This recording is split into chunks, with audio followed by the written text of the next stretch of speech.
Quando foi a última vez que participou num evento online? Como é que correu esse evento? Como se sentiu? É que online nem sempre temos a melhor experiência e isso suga-nos a energia. Nós vemos palestrantes a não olhar para a câmara, a perder a linha de pensamento, a hesitar imenso ao falar e com zero paixão, energia, entusiasmo e vigor. Infelizmente, isto acontece com muita frequência porque a grande maioria dos organizadores de eventos não ajuda os seus palestrantes a se preparar. Quando os organizadores procuram palestrantes com maior impacto, por serem mais conhecidos ou mais inspiradores, não temos este problema. Mas quando procuram os palestrantes que têm a mensagem ou conteúdos certos, mas que nem sempre têm as boas competências de comunicação, aqui é que é importante prepará-los. Preparar palestrantes é um fator diferenciador e é fundamental para criar uma boa experiência para o público. Por sua vez, os palestrantes, em particular os menos experientes, vão gostar imenso de receber ajuda porque sabem que isto lhes poderá ser útil noutros contextos. Mas então, como é que nós podemos fazer isto? Então, nos próximos minutos eu vou passar aqui a dar-vos algumas dicas. Em primeiro lugar, descreva ao palestrante que tipo de público este deverá esperar. São profissionais? Ótimo!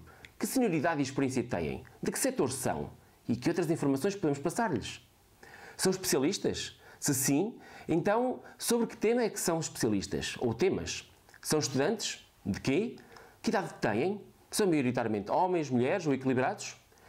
Com uma ideia de quem será o público, o palestrante deverá criar uma apresentação dirigida para esse público, transmitindo informação e conhecimento que seja interessante e relevante para ele.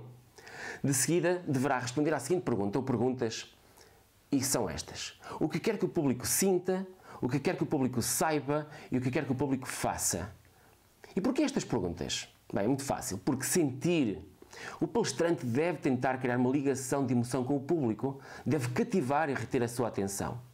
Provavelmente vai querer inspirar, vai querer dar credibilidade e respeito, vai querer criar empatia com um problema comum e é desta forma que a apresentação deve iniciar, para chamar a atenção de todo o público.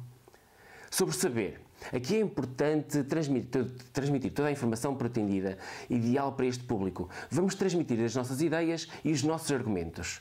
Esta fase normalmente toma 60% a 80% da duração total da apresentação. E sobre fazer, que objetivos é que temos para esta apresentação? O que é que nós esperamos do público no final? Será que só queremos que ouçam com atenção as nossas ideias?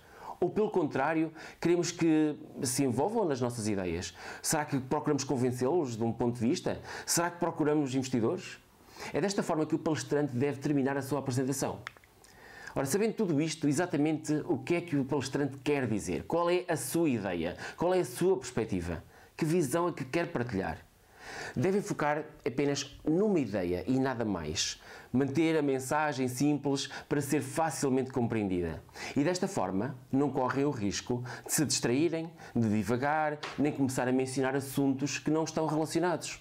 Isto é, se o palestrante tiver uma ideia e esta ideia for transmitida com clareza, então estará sempre focado.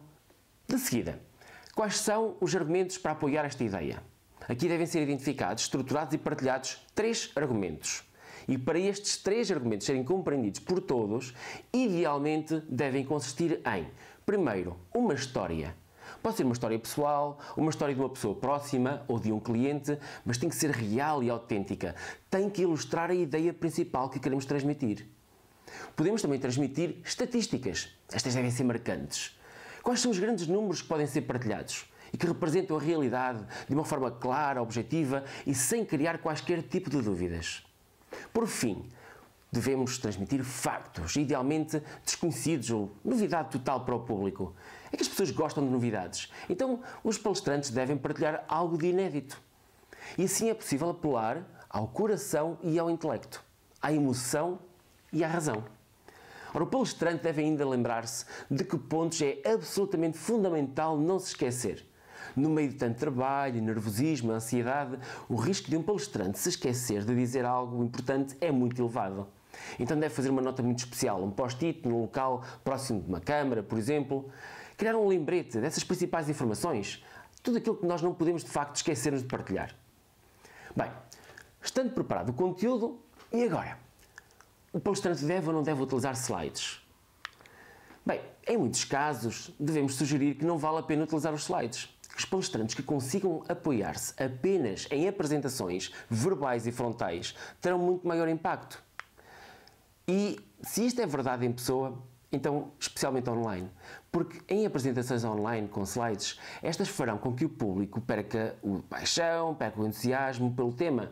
E só porque quem não vê que está a falar, quem vê que está a falar, vê-se apenas os slides, muitas vezes não vê a pessoa em si, vê apenas os slides e perde-se a ligação nesses momentos. Mas se for absolutamente necessário utilizar slides, sim, vamos avançar com isso. Temos que os tornar simples, com pouca informação em cada um, para que possam ser compreendidos em poucos segundos e para que o público possa voltar a dar atenção ao palestrante. Por fim, a forma.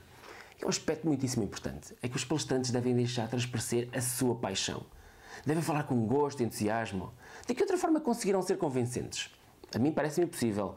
É que a voz deve ser segura, não deve ter vícios. O que é que eu quero dizer com isto? Quero dizer que devemos ouvir os palestrantes e que estamos atentos ao seguinte. Primeiro, a variação do tom. Tem que ser uma variação de tom interessante, altos e baixos, obviamente. A variação de volume também. Às vezes falar mais alto, com mais entusiasmo, e às vezes falar um pouco mais baixo. E também a variação de velocidade. Ou seja, falar ora mais rapidamente, ora mais lentamente. Por outro lado, temos de ter atenção a algo extremamente importante, que são as bengalas verbais. São aquelas repetições de sons sem informação, como ok, portanto, repetições de palavras em geral.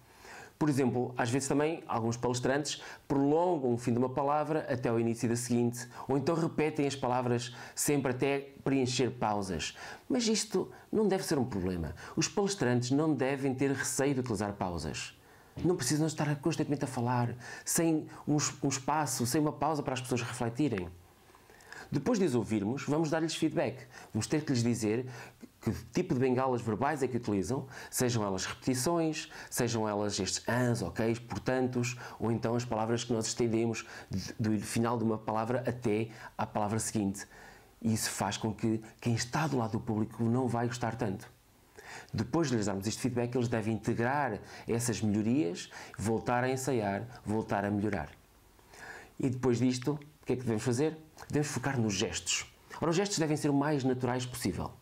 Não demasiado rápidos, mas também não lentos, não devemos estar completamente parados. Os movimentos dos braços e das mãos devem ser planeados e controlados. Não devem distrair, mas devem sublinhar a mensagem. Não devem tapar a cara, por exemplo, não devem ser gestos repetitivos, como coçar o queixo, ou aqui ao lado da boca, o nariz, a cabeça. Ora, depois disto tudo, há outro ponto extremamente importante, que eu tenho andado a fazer convosco desde o início, que é o contacto visual. É que se há coisas que nós não gostamos, é de falar com alguém que não nos olha olhos nos olhos. E online isto é mais difícil de fazer, porque temos que olhar para uma câmara e lembrarmos daquilo que nós temos que dizer.